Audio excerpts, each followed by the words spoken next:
Hello students, continuing coordination compounds में चलिए बात करते हैं कुछ और एग्जांपल्स की जिनसे हम ऑक्टाहेड्रल स्प्लिटिंग को और अच्छे से समझ पाएँ, क्वेश्चन सॉल्व कर पाएँ। तो मान लो एक टेबुलर फॉर्म में, अच्छा ये एक पॉइंट था एज इट के याद रखें कि octahedral splitting energy delta O is more accurately measured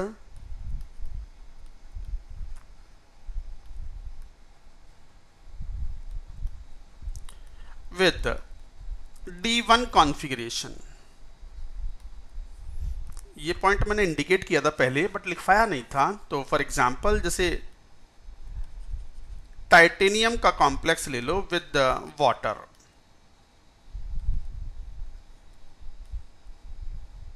three plus.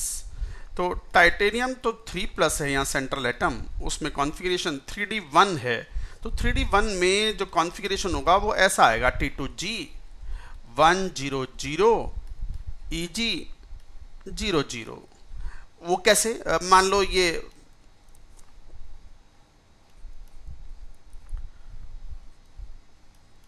T2G है और ये EG है और एक ही इलेक्ट्रॉन है यहाँ, और इनके बीच का एनर्जी का डिफरेंस तो हमें पता ही है, which is equal to what, delta ओ।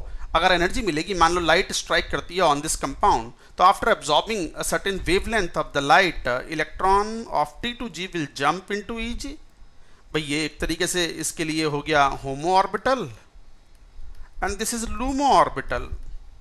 और आपको तो पता ही है, after absorbing energy in the form of heat और light, electron jumps from the HOMO to LUMO, तो delta O and delta O will be equal to h upon lambda.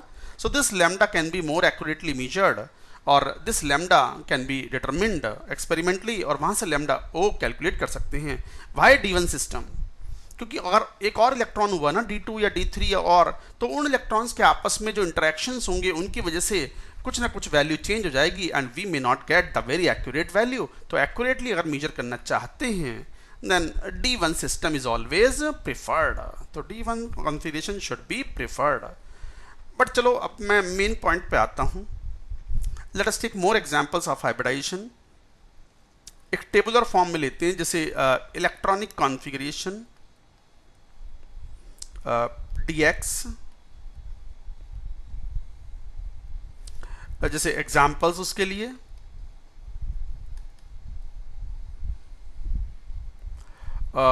Examples के बाद टाइप ऑफ लिगेंड, लिगेंड किस nature के ले रहे हैं, there after detailed configuration T2G,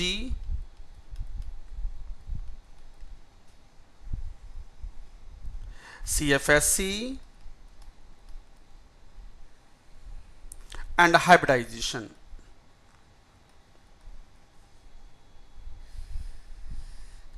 So this is the tabular form in which we shall talk about.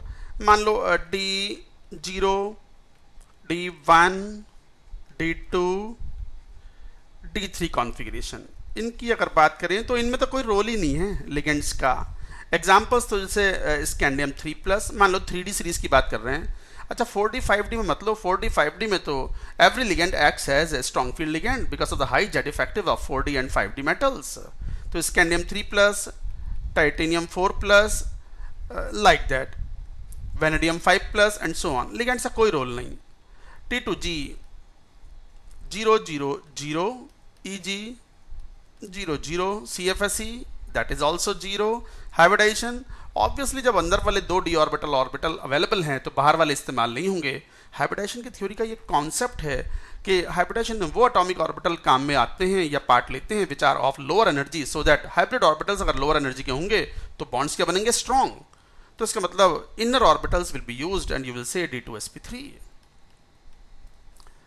So inner orbital complex, जैसे D1 configuration है तो टाइटेनियम 3+ और वनेडियम 4+, नए लिगेंड्स का यहाँ भी कोई रोल नहीं। And T2G 100, obviously lower energy वाला T2G है, EG 00 and -0.4 delta O। This is the expression of CFSE, again D2sp3। D2 also similar manner like titanium 2+, vanadium 3+. and T2G110 EG00 minus 0.8 delta O और यहाँ भी D2sp3 and T3 वाला case भी देखो, जैसे मान लो वेनेडियम 2+, क्रोमियम 3+। इन cases में भी लिगेंड्स का कोई रोल नहीं, क्यों? जब तक अंदर वाले 2 d ऑर्बिटल खाली हैं वही काम में आते रहेंगे। तो T2G111 EG00 and this is minus 1.2 delta O। Pairing तो कोई है ही नहीं, तो पेयरिंग एनर्जी वाला तो एक्सप्रेशन आएगा नहीं, ये एक्सप्रेशन तो पढ़ रखा है हमने। अगेन हाइब्रिडाइजेशन D2sp3, तो हमेशा D2sp3 hybridization up to D3 configuration in the octahedral complexes. चलो कंटिन्यू करते। अब महत्वपूर्ण बात अब स्टार्ट होती है। इस टेबल को कंटिन्यू रखते हैं।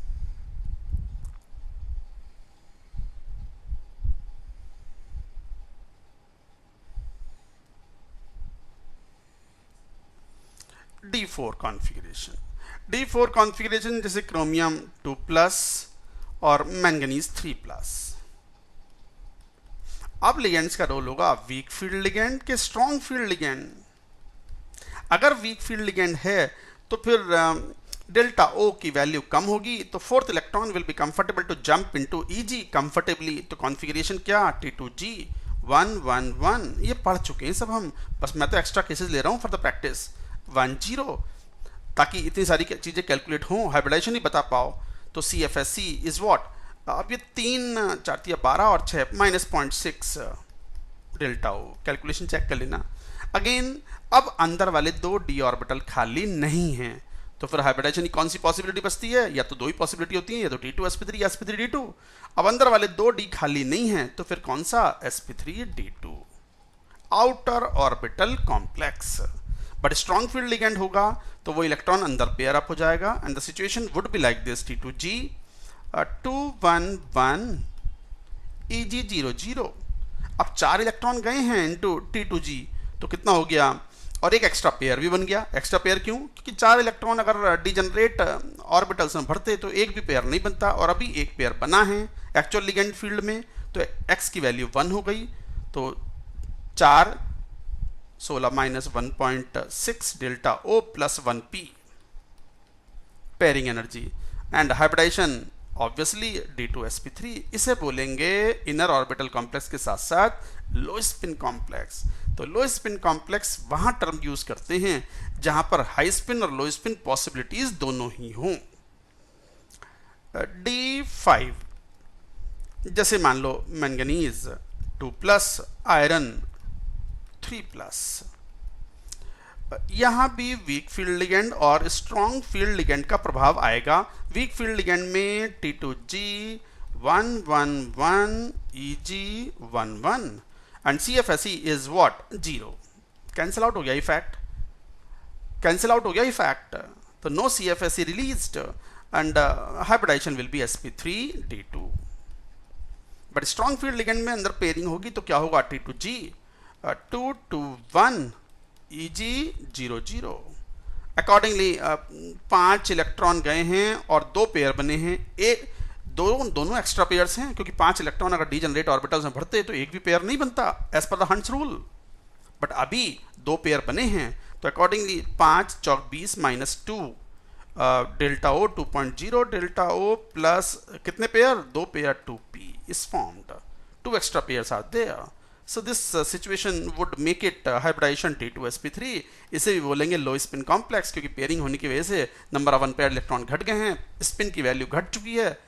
तो स्पिन पेयर्ड और low spin complex D2sp3 it will be called. इनको सेग्रीगेट कर देते हैं ताकि कोई कंफ्यूजन ना रहे। आराम से पढ़ना, सब इंपॉर्टेंट पोर्शन है ये सब। ये तो D5 हुआ। एक D6 ऑक्ट पढ़ लेते हैं यहीं पे। D6 मान लो एग्जाम्पल जैसे ferrous ion, cobalt 3+। Again week field ligand strong field ligand का प्रभाव रहेगा and in this case you will say that week field ligand में तो T2G 6 इलेक्ट्रॉन भरने हैं, तो 211 EG11 एंड यहां पर हो गया 2 और 2 4 जो 16 और ये 12 माइनस 0.4 डेल्टा ओ, एक्स्ट्रा पेयर कोई नहीं है। सर एक पेयर है तो सही। अरे भैया समझाया था मैंने इससे पहले वाले वीडियो लेक्चर में, एक पेयर तो कैसे भी बनता ही। अगर 6 इलेक्ट्रॉनों को 5 डिजनरेट ऑर्बिटल में भरोगे तो एक पेयर तो बनना ही है, तो एक्स्ट्रा पेयर थोड़ी बना कोई। तो -0.4 delta O will be the CFSE value, crystal field stabilization energy, and you will have sp3d2.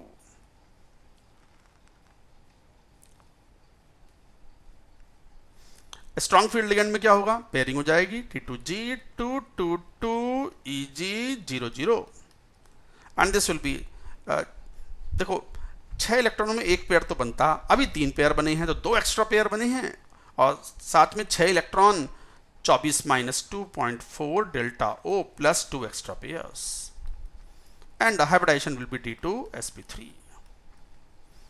Table continues. ये थोड़ा टेढ़े मेढ़ी हो जाती है लाइनें, आप सीधी बनाएं। मैं तो बोलता हूं नोट्स बनाएं सभी students. These classes, video lectures, what I am recording is no less than your classroom training. अगर रियलाइज करो तो it is no less than, कुछ एक्स्ट्रा नहीं बताते हम क्लास में जो यहाँ रह गया हो। जो क्लास में बच्चों को बताते हैं फिजिकली वही यहाँ बताते हैं, उसी तरीके से बताते हैं, लगभग वही स्पीड होती है। मौज से पढ़ो, मस्ती के साथ पढ़ो और मन लगा करके पढ़ो, खुश होकर के पढ़ो। इंसान खुश है और मन खुश है तो देखना है कितनी जल्दी समझ में आते हैं सबको। तनाव में नहीं, टेंशन में नहीं, टेंशन से किसने कौन सा युद्ध जीत लिया। युद्ध तो स्ट्रेटजी बना के अच्छे मन से तभी जीता जाता है। चलो आगे बढ़ते हैं। D7, ये बड़ा इंपॉर्टेंट इंटरेस्टिंग केस। D7 में जैसे कोबाल्ट 2+, कोबाल्ट 2+, क्योंकि निकिल 3+ के केसेस थोड़े कम ही होते हैं कॉम्प्लेक्सेस के, तो cobalt 2+ is the main case of it. Week field ligand and strong field ligand. Week field ligand में 7 इलेक्ट्रॉन भरने हैं तो कैसे भरोगे, T2G 221 EG11। तो हाइब्रिडाइजेशन तो वही होना है sp3d2, इसमें तो कोई डाउट ही नहीं है। बट CFSE की वैल्यू 2 4 5 5 और 20 2 और -0.8 delta O, this is the value. ठीक है, स्ट्रॉन्ग फील्ड लिगेंड थोड़ा सा इंटरेस्टिंग केस है, इसमें पेयरिंग करवाएगा। मान लो स्ट्रॉन्ग फील्ड लिगेंड, तो देखो पेयरिंग कराने के बाद भी कुछ तो गड़बड़ है। क्या, देखो पेयरिंग करा ली T2G 222 और EG10। स्ट्रॉन्ग फील्ड लिगेंड ने D7 कॉन्फ़िगरेशन में अंदर पेयरिंग करवा ली। करवाने के बाद भी देखो एक इलेक्ट्रॉन ये फंस गया EG में, तो ये इलेक्ट्रॉन जो है ये फंस चुका है यहाँ, तो फिर इसको बाहर ट्रांसफर करेगा लिगेंड अगर ताकतवर होगा तो, and then hybridization will be D2 sp3। तो D2 sp3 भाई अंदर तो जगह है ही नहीं कहीं खाली। ये 3D था, मान लो कोबाल्ट 2+ की बात कर रहे हैं तो 3D था, और 3D में 4s काम में आने वाला है इन द हाइब्रिडाइजेशन, 4p भी काम में आने वाला है। तो फिर ये इलेक्ट्रॉन जाएगा कहां, 4D में जाएगा ये। So this electron will be transferred, this electron will be transferred or migrated by very strong field ligand।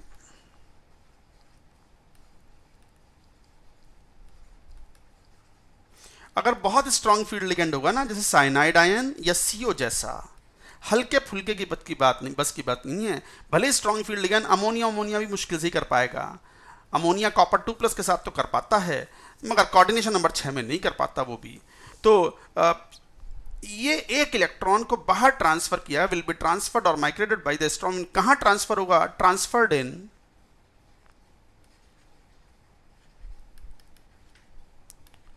4D और वैकेंट ऑर्बिटल।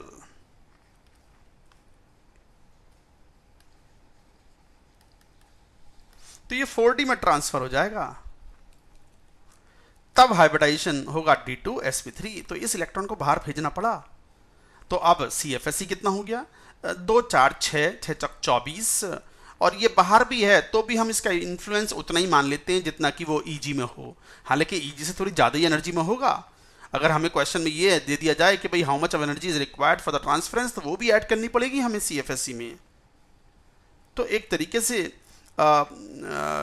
2 4 6 इलेक्ट्रॉन अगर ट्रांसफर हो तो 24, और एक ये 0.6, तो -1.8 delta O plus how many extra pairs are formed, साथ में 2 पेयर तो बनते ही, और अभी 3 पेयर बने हैं, तो 1p और p।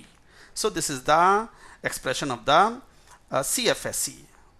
तो CFSE हम इतना लेंगे, ये इतनी एनर्जी लिबरेट होगी, बल्कि इससे थोड़ी कम ही लिबरेट होगी। क्यों? Because some energy is also should be added which is required to transfer the electron from this 3D to 4D। तो 3D से 4D में ट्रांसफर करने में जो इलेक्ट्रॉन की जो एनर्जी खर्च होगी वो भी यहाँ जोड़नी चाहिए, अगर डेटा दिया हुआ हो क्वेश्चन में। तो इतना तो पूछते ही नहीं, न्यूमेरिकल तो वैसे ही नहीं पूछते। CFSE पे IIT JEE एडवांस में कोई न्यूमेरिकल नहीं आता। एक्सप्रेशन पे भले ही बात कर लें, वो एक्सप्रेशन पे भी कहाँ बात की उन्होंने, शायद CFSE को बस एक आध क्वेश्चन में qualitatively they have asked but not quantitatively. तो ये थे केसेस। समझ में आ रही है बात? नोट्स बनाए बढ़िया से।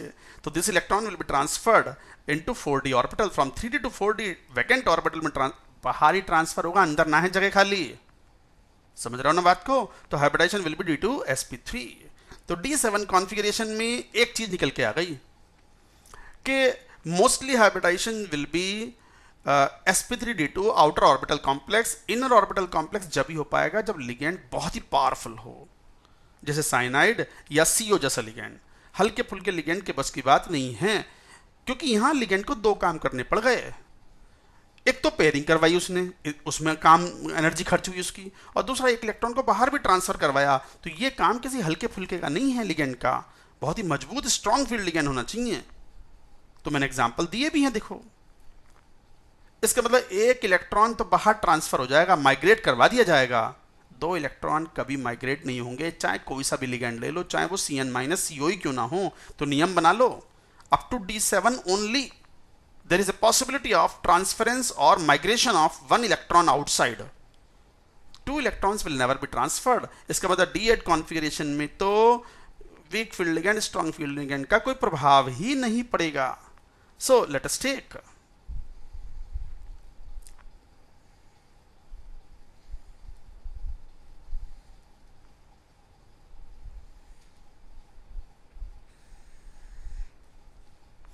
नाउ D8, D9, D10, यहां कोई इफेक्ट नहीं आएगा। जैसे एग्जांपल्स अगर लें तो निकल 2+, यहां you can take copper 2+, and here Zn2 में कॉपर प्लस या फिर Zn2+। 3D सीरीज के एलिमेंट्स की बात कर रहे थे हम। तो अब यहाँ पर तो लिगेंड्स का कोई इफेक्ट नहीं होगा, no effect of the ligands. And configuration अगर 8 इलेक्ट्रॉन हैं, कॉन्फ़िगरेशन ही था ना यहाँ, हाँ, तो detailed configuration would be as usual T2G। 8 electron भरने हैं तो 2 2 2 EG 1 1, और CFSE कितना 2 4 6 6 चौक 24 और 12 -1.2 delta O। Hybridization is only one possibility, sp3d2. Here also T2G 2 2 2 EG 2 1 minus कितना हो गया 24 और 18 -0.6 डेल्टा O। sp3d2 यहाँ पर T2G 2 2 2 EG 2 2 0। No extra CFSE is released and hybridization will be only possible sp3d2। ये थी टेबल, ये complete हुए। ये कोई थ्योरी नहीं है, ये क्वेश्चंस ही हैं एक तरीके से। I have solved so many questions right from D0 से लेकर के D10 तक। आई बात समझ में? तो ये थे देखो CFSE calculations and all that. यहाँ से एक तो बातें और समझ में आती हैं, एज ए नोट करके लिखेंगे। इसके बारे में कुछ इंपॉर्टेंट पॉइंट्स लिख लेते हैं, तो लिखो एज ए नोट करके। पहला point, in octahedral complexes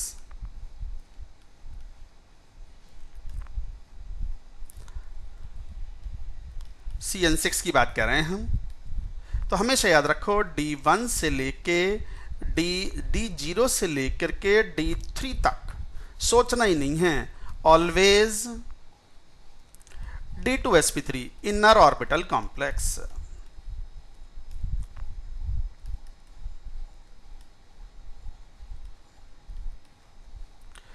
D8 से लेकर के D10 तक सोचना ही नहीं है, always what ever be the ligand, always sp3d2 outer orbital complex. अच्छा आप देखो ध्यान से, D4 से लेके D7 तक कॉम्प्लेक्स में भी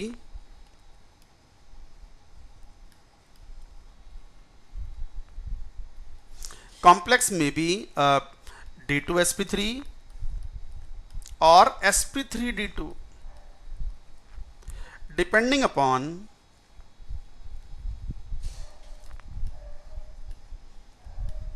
नेचर ऑफ लिगेंड। तो depending upon nature of ligand it may be D2sp3 और sp3d2। Also the term low spin और स्पिन पेयर्ड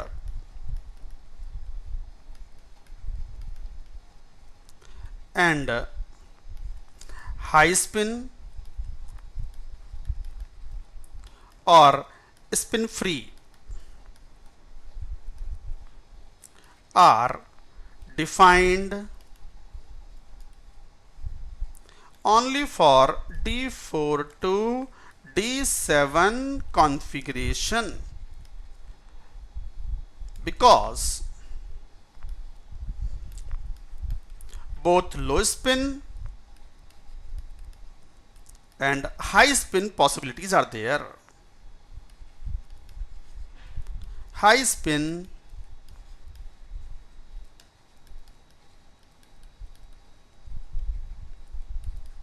देखो बड़ी इंपॉर्टेंट बात लिखी है, वेरी इंपॉर्टेंट। क्या कह रहे हैं देखो, D0 से लेके D3 तक सोचना ही नहीं है, इनर ऑर्बिटल कॉम्प्लेक्स D2sp3, इसे लो स्पिन नहीं बोलेंगे, इसमें कुछ नहीं। पॉसिबिलिटी एक है, लो स्पिन हाई स्पिन टर्म केवल यूज ही वहां होने हैं जहां पर लो इनर ऑर्बिटल और आउटर ऑर्बिटल दोनों पॉसिबिलिटीज हो, depending upon the nature of ligands और सेंट्रल एटम। तो D0 D3 हमेशा D2sp3 है। इनर ऑर्बिटल कॉम्प्लेक्स तो बोलोगे क्योंकि अंदर वाले ऑर्बिटल इस्तेमाल हुए हैं ये रहे, but they will not be called low spin complex. D8 to D10 हमेशा sp3d2 है। आउटर ऑर्बिटल कॉम्प्लेक्स तो बोलोगे कि आउटर ऑर्बिटल इस्तेमाल हुए हैं हाइब्रिडाइजेशन में, but they are not called the high spin complex. D4 से D7 वाले D2sp3 या sp3d2 कुछ भी हो सकते हैं, depending upon the nature of ligand. और low spin high spin terminology केवल जब ही यूज होनी है D4 से D7 में, जब दोनों पॉसिबिलिटीज एग्जिस्ट करते हों। तो ये था concept which I have explained. I hope it is understood, I hope this is point. यही कारण है, मैं इसका एग्जाम्पल भी यही लेता हूँ, ये वाला था ना D7 वाला, D7 में ये कहा तो एक इलेक्ट्रॉन ट्रांसफर हुआ, इसी का एक एग्जाम्पल ये लेते हैं कि यही कारण है कि ये जो D7 में कोबाल्ट का जो अमोनिया के साथ कॉम्प्लेक्स है ना NH3 2+, तो कोबाल्ट 3D7 है, ये एक कॉम्प्लेक्स जो है वो sp3d2 है। D2sp3 नहीं बन पाता ये, क्यों? अमोनिया में इतनी ताकत ही नहीं है कि वो उस इलेक्ट्रॉन को बाहर ट्रांसफर कर पाए और साथ में पेयरिंग भी करवा ले। तो CONH3 इज sp3d2, ये मैंने पहले इससे प्रीवियस वाले वीडियो लेक्चर में एक्सेप्शंस में लिखा भी है कि कोबाल्ट 2+ का अमोनिया के साथ ऑक्टाहेड्रल कॉम्प्लेक्स बनता है, तो उसे sp3d2 बोलते हैं हम। वो D2sp3 नहीं है, उसके बस की बात नहीं है कि वो इलेक्ट्रॉन को बाहर माइग्रेट या ट्रांसफर करवा सके 3D से 4D में। I hope you have understood. थोड़ा जान लगती है, हमारी भी ताकत लगती है इस लेक्चर को पढ़ाने में, बहुत सारी बातें हैं ना समझाने के लिए, तो आप भी थोड़ी सी मेहनत करें हमारे साथ साथ। That's it for now, thank you.